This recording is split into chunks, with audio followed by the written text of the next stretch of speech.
Shalom saudara, haleluya, selamat datang ke siri renungan surat Korintus yang pertama. Kiranya kasih karunia dan damai sejahtera dari Allah Bapa kita dan dari Tuhan Yesus Kristus menyertai Anda. Kita lihat 1 Korintus bab 6 ayat 18 sampai 20. Jauhkanlah dirimu dari percabulan. Mari kita baca dari ayat 18. Jauhkanlah dirimu dari percabulan. Setiap dosa lain yang dilakukan manusia terjadi di luar dirinya. Tetapi orang yang melakukan percabulan berdosa terhadap dirinya sendiri. Atau tidak tahukah kamu bahwa tubuhmu adalah bait Roh Kudus yang diam di dalam kamu, Roh Kudus yang kamu peroleh dari Allah, dan bahwa kamu bukan milik kamu sendiri, sebab kamu telah dibeli dan harganya telah lunas dibayar. Karena itu, muliakanlah Allah dengan tubuhmu. Demikianlah firman Tuhan. Petikan ini menyentuh dosa seksual. Tuhan tidak menghalang persetubuhan, karena Tuhan sendiri yang menetapkannya sebagai sesuatu yang indah dalam ikatan perkawinan. Tetapi Tuhan melarang hubungan seksual yang melanggar kehendaknya, seperti percabulan. Ini karena percabulan membawa kemusnahan.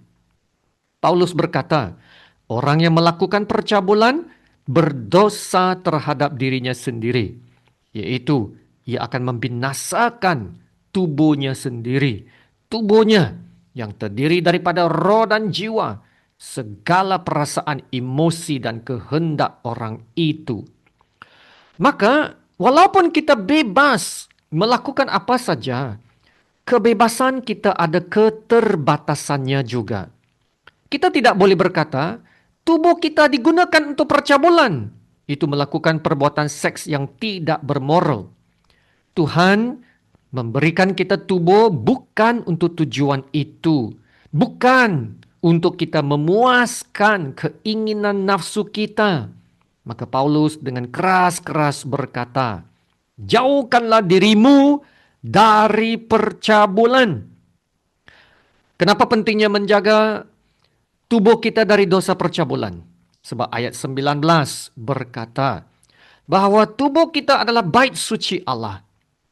Atau tidak tahukah kamu bahwa tubuhmu adalah bait Roh Kudus yang diam di dalam kamu, Roh Kudus yang kamu peroleh dari Allah, dan bahwa kamu bukan milik kamu sendiri. Saudara, apabila kita menerima Tuhan Yesus, kita telah disatukan dengan Tuhan, dan sekarang Roh-Nya diam di dalam kita. Kita telah menjadi bait suci Allah, di mana Allah diam di dalam kita. Maka adalah sangat tidak wajar kalau kita mencabulkan tubuh kita kepada perbuatan seksual yang tidak bermoral. Dan ayat 20 berkata, sebab kamu telah dibeli dan harganya telah lunas dibayar. Bagaimana kita dibeli? Dan apa bayarannya? Yaitu melalui pengorbanan Yesus dan darahnya yang telah dicurahkan di atas kayu salib. Kita telah dibeli dan dibebaskan. Amin. Tuhan Yesus telah mengorbankan hidupnya di kayu salib. Kita harus bersyukur atas pengorbanan Yesus. Jadi saudara, satu caranya untuk menunjukkan kesyukuran kita adalah dengan menyerahkan seluruh hidup kita kepada Tuhan Yesus. Sememangnya kita bukan lagi milik kita sendiri. Kita telah dibeli dan harganya telah lunas dibayar. Saudara, kita telah berubah tuan. Tuan kita bukan lagi dosa. Tuan baru kita adalah Tuhan Yesus. Amin. Jadi, kita bukan lagi milik kita sendiri. Kita adalah milik Tuhan.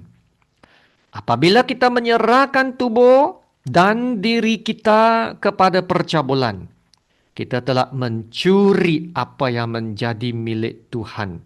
dan memberikannya kepada orang lain. Kita telah mencuri dari Tuhan. Dan apabila kita bersetubuh dengan orang lain, kita juga telah melibatkan Tuhan dalam persetubuhan itu. Nah, ini pernah dijelaskan dalam ayat 16 dan 17 dalam edisi sebelum ini. Jadi saudara, dalam ayat 20 ini, sebab kamu telah dibeli dan harganya telah lunas dibayar. Karena itu, muliakanlah Allah dengan tubuhmu. Maka kita harus muliakan Allah dengan tubuh kita. Dan oleh karena tubuh kita adalah milik Allah dan tempat kediaman Allah, kita harus jaga tubuh kita, kesehatan kita. Dan jangan biarkan tubuh kita menjadi malas dan membazirkannya. Ya saudara, gunakan tubuh kita untuk kemuliaan Tuhan. Amin. Sebelum kita terima Tuhan, ya tubuh kita telah menjadi sangat aktif melakukan pekerjaan iblis pada saat iblis menjadi tuan kita, ya, sebelum kita terima Tuhan. Dan sekarang selepas disatukan dengan Tuhan, tubuh kita telah menjadi milik Allah. Allah yang menjadi Tuhan hidup kita. Kita tidak boleh kurang dan malas dalam pekerjaan kita untuk Tuhan. Amin.